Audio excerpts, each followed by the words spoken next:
టీమిండియాకు ఎదురవుతున్న వరుస పరాజయాలు ప్లేయర్లను అభిమానులను నిరాశలో పడేస్తున్నాయి. 4-0 తేడాతో న్యూజిలాండ్ చేతిలో, 2-0 తేడాతో శ్రీలంక చేతిలో ఓడిన భారత్ తాజాగా ఆస్ట్రేలియా చేతిలో ఘోరంగా విఫలమైంది.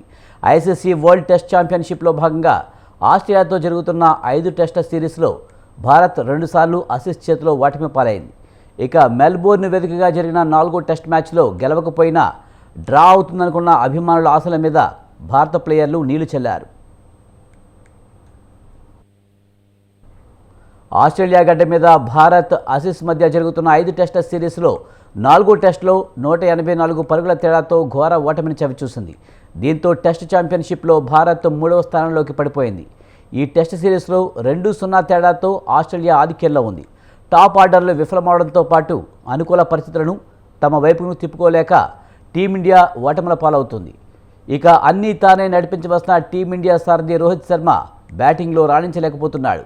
దీంతో పాటు మంచి ఓపెనింగ్స్ రాకపోవడం భారత్ను ఓటమికి దగ్గర చేస్తోంది. ఇక నిన్న జరిగిన 4వ టెస్టు సెకండ్ ఇన్నింగ్స్లో 90 పరుగులకే 6 వికెట్లు తీసి ఆస్ట్రేలియాను కట్టడి చేసినప్పటికీ తరువాత పరిస్థితులను తమ వైపునకు తిప్పుకోలేకపోయింది టీమిండియా. దీంతో చివరి రోజు 340 పరుగుల భారీ లక్ష్యాన్ని ఛేదించాల్సి వచ్చింది. ప్రత్యర్థి జట్టులో టాప్ 4 బ్యాటర్లు 50కి పైగా పరుగులు చేస్తే భారత టాప్ 4 ప్లేయర్లలో యశస్వి మినహా మరెవరూ రాణించలేదు.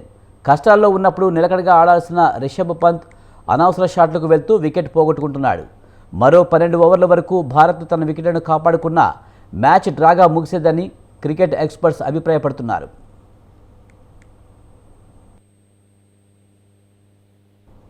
ఇక సిడ్నీ వేదికగా జనవరి 3న జరిగే 5వ టెస్ట్ భారత్కు అగ్ని పరీక్ష లాంటిది. ఓటమి పాఠాలతో భారత ప్లేయర్లు తమ ఆట తీరును మార్చుకోవాల్సిన సమయం వచ్చింది. ఈ సిరీస్లో ఇప్పటికే 2 టెస్టులను కోల్పోయిన భారత్ చివరి టెస్టులో గెలిచి సిరీస్ను డ్రాగా చేసి అభిమానుల్లో జోష్ను నింపాల్సి ఉంది.